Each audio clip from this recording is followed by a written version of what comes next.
Captain America part 4 অর্থাৎ brave new world এমসিউর যেটা 35তম movie. এই মুভিটার স্টোরি এবং ক্যারেক্টারদের বুঝতে হলে আগে আপনাকে এমসিউর old movie like the Incredible Hulk, Captain America part 1, 2, 3, Avenger Infinity War, Endgame, the Falcon and the Winter Soldier series এবং ইটারনালস অ্যাটলিস্ট এতটুকু দেখা দরকার।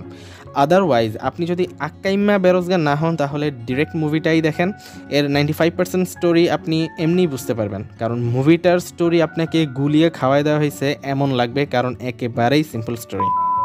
So hello viewers, my name is Miji and welcome to our channel. মুভিটার marketing করার সময় যদি আপনি খেয়াল করেন তাহলে দেখে থাকবেন যে তারা বলেছিল এই মুভিটি দিয়ে তারা এমসির ওল্ড অ্যান্ড গোল্ড টাইমটাকে ফিরিয়ে আনবে এবং ক্যাপ্টেন আমেরিকা দ্য উইন্টার সোলজারের মতন একেবারে স্পাই টাইপ এবং থ্রিলার হবে। বাট সেই মুভিটার 20%ও হয় নাই যেমনটা তারা প্রমিস করেছিল। ডেফিনেটলি মুভিটার কিছু কিছু জায়গায় ফাইট সিনগুলো অনেকটাই এঙ্গেজিং ছিল, বাট ফাইনাল সিনগুলো টোটালি ট্র্যাশ ছিল। যদিও মুভিটাতে এমন অনেকগুলো এলিমেন্টস ছিল যেগুলোকে ক্যারি করে পিকচারটাকে আরও গ্রেট বানাতে পারতো আগের এমসিউর সিনেমাগুলোর মতো, বাট তারা এক সিন থেকে আরেক সিনে জাম্প করতে করতে স্টোরিটাকে এক জায়গা থেকে আরেক জায়গায় নিয়ে যাচ্ছিল, যা মূল স্টোরি কি তাই ক্লিয়ার করতে পারে নাই। ব্রেভ নিউ ওয়ার্ল্ড মুভিটা ছিল মূলত কোন স্টোরির? তা হলো ইটারনাল মুভির লাস্টে যে আর্থের ভিতর থেকে কি জানি বের হয়, যা চেঞ্জ হয়ে তৈরি হয় অ্যাডামেন্টিয়াম, যা ভাইব্রেনিয়াম থেকেও বেটার ছিল।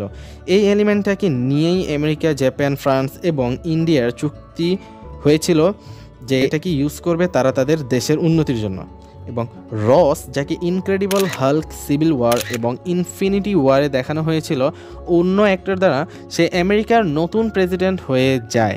মুভিটিতে যেই ভিলেনটাকে দেখানো হয়েছিল সে আমেরিকা এবং জাপানকে লড়াই করাতে চায়, যার মধ্যে Sam Wilson the new captain America, যে এখনও ফিগার আউট করতে পারতেছে না যে কেন তাকে ক্যাপ্টেন আমেরিকা বানানো হয়েছে। মানে যেই ক্যারেক্টারকে ইন্ট্রোডিউস করতে শুরুতেই মুভি না দিয়ে একটা আস্ত সিরিজ বানানো হয়েছে, সে এখনও কনফিউজ হয়ে ঘুরতেছে পুরো মুভিটাতে।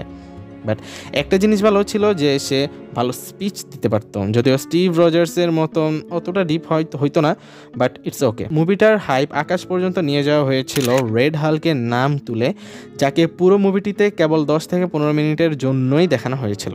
সো গ্রিন হাল্কের মতো রেড হাল্কেও তারা জাস্ট ইউজই করছে এবং জাস্ট ফাক অফ বলে মুভিটিতে আনছে আর গেট আউট করে দিচ্ছে। বেটার কোনো স্ক্রিপ্ট দিতে পারেনি। এখন আসি কিছু পজিটিভ জিনিসের কাছে, যেটা শুরু হয় অবভিয়াসলি রেড হাল্ক থেকে এবং কিছু কিছু ফাইট সিন, যেমন ক্যাপ্টেন আমেরিকা ভার্সেস জাপানিজ মিসাইলসের ফাইট সিনটা জোস ছিল।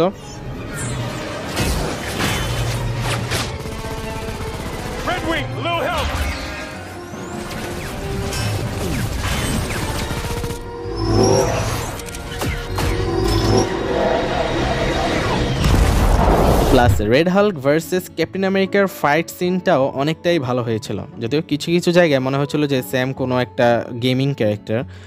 তাছাড়া উইন্টার সোলজারের মতন অনেকটাই থ্রিলিং করা হয়েছিল স্টোরিটাকে, যা দেখেই ভালো লেগেছিল। যদিও থ্রিল অনুযায়ী তারা আপনাকে কোনো ভাবার বা চিন্তা করার সুযোগ দেয় নাই, কারণ তারাই সব নিজের থেকে বলে দিত, যা একটা ডাউন পয়েন্ট। তারা জাস্ট মুভিটাকে বানানো দরকার ভাবছে এবং বানায় ফেলছে, দ্যাটস ইট। প্রিভিয়াস ক্যাপ্টেন আমেরিকার মুভির মতন একেবারেই ফিল হয় না কোনো অ্যাঙ্গেলে। মুভিটার আরেকটা প্রবলেম ছিল তার টাইম পাসের জন্য অ্যাড করা পলিটিক্স, যার কোনো ডিপই ছিল না মুভিটিতে। বাট এন্ডের ফার্স্ট সিন জোস ছিল, যেখানে একটা মনস্টার উইথ সুপার পাওয়ারের লড়াই একটা সাধারণ মানুষ যার কাছে থাকা হালকা পাতলা টেক ছিল তার সাথে হয়েছিল।